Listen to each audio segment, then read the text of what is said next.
도요토미 히데요시는 여자를 엄청나게 밝히기로 유명했습니다. 하지만 그에 반해 자손을 얻지 못하고 있었습니다. 불임 치료에 호랑이 고기가 효과가 있다는 이야기와 불로장생의 명약이라는 말을 들은 가토 기요마사가 임진왜란 기간 동안 틈나는 대로 조선의 호랑이를 사냥해서 히데요시에게 보냈기 때문에 호랑이 가토라고 불리기도 했습니다.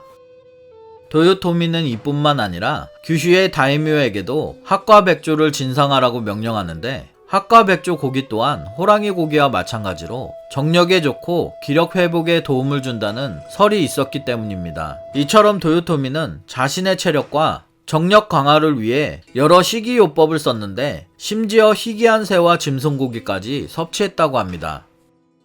도요토미 히데요시는 평생에 걸쳐 후계자로 만들 3명의 아들을 얻었는데, 2명은 차차에게서 얻은 친아들이고 1명은 누나의 아들인 조카 히데스구를 양아들로 만든 것이었습니다. 물론 이외에도 정치적 이유로 들인 양자도 여럿 있었습니다.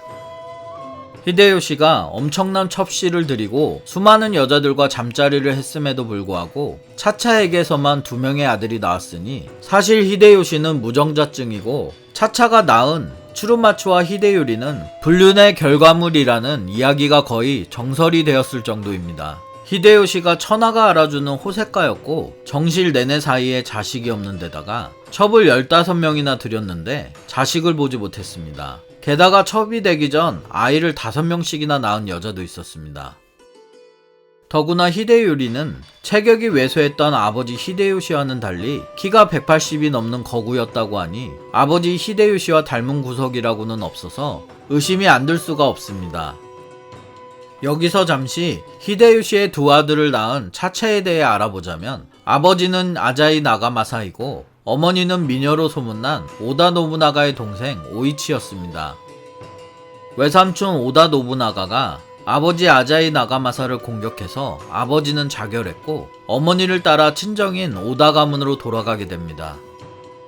당시 관습상 성이 함락되면 성주와 그의 식솔들은 자결을 택하는 것이 일반적이었는데, 이때 오이치와 그의 딸들이 살아서 성을 낳을 수 있도록 활약한 것이 히데요시였습니다.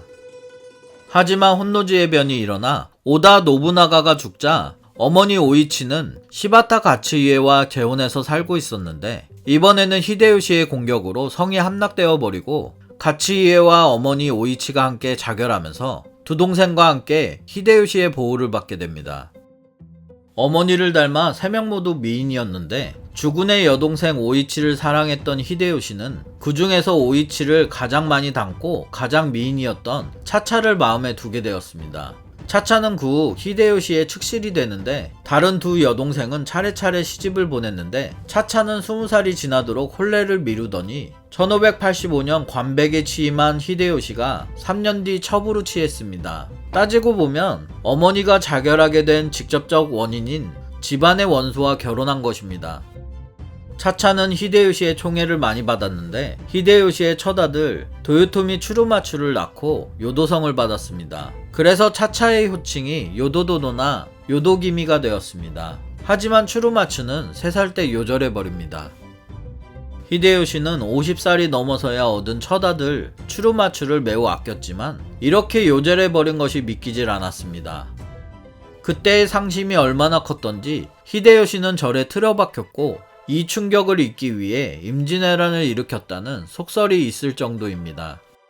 자신의 피를 이은 후계자를 얻었다는 기쁨이 상심으로 바뀌었고, 히데요시의 나이는 이미 50살을 넘겼기 때문에 더 이상 아이를 기대할 수 없으리라 여겼습니다. 히데요시는 누나의 아들인 조카 히데스구를 1591년 말에 관백직에 취임시켜 일본 국내를 지배하게 하고 자신은 퇴압이 되어 침략전쟁을 진두지휘합니다. 하지만 차차가 히데요시의 둘째 아들 히데요리를 낳으면서 양아들 히데스구에 대해서도 폭군의 이미지가 입혀졌습니다. 대표적인 것이 자신의 마음에 들지 않는 요리를 한 요리사의 배를 갈랐다거나 자신의 성 위에서 지나가던 사람들에게 총을 쏘았다거나 하는 속설들입니다.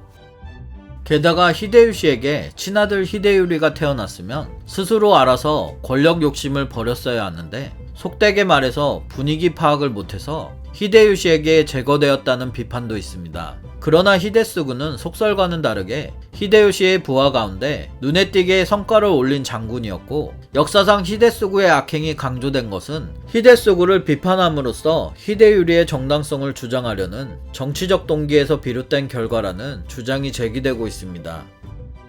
양아들 히데스구는 일본 통일전쟁 중에 성과를 올렸으며 대를 이을 아들이 없던 사이에 도요토미 정권을 지켜줄 존재로서 히데요시의 총애를 받았지만 아들 히데유리가 태어나자 커다란 걸림돌이 되었습니다. 히데스구 주변 사람들은 살아남고자 돈을 빌린 자들이 돈을 갚으면서까지 모조리 관계를 끊었고, 히데스구 역시 나름대로 살아남고자 고민하게 됩니다. 히데스구는 자신의 딸과 도요토미 히데유리를 혼약시키고 장성할 때까지의 후견인을 자처했습니다.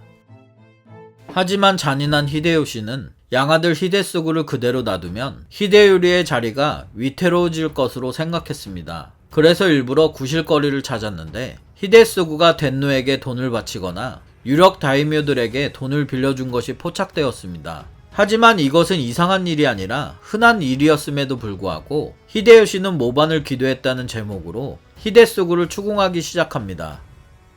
히데스구는 해명을 위해 출두했지만 히데요시는 만나주지 않았습니다. 히데요시는 히데스구를 유배 보냈다가 할복시켰는데 그의 처자 30여 명도 같이 처형하고 시신을 한 구덩이에 파묻은 뒤 그 무덤을 짐승 무덤이라고 붙였습니다. 보통 할복해서 죽은 사람의 가족까지 처형하는 일은 없었는데 이 때문에 지나친 처분이라는 말이 많았습니다.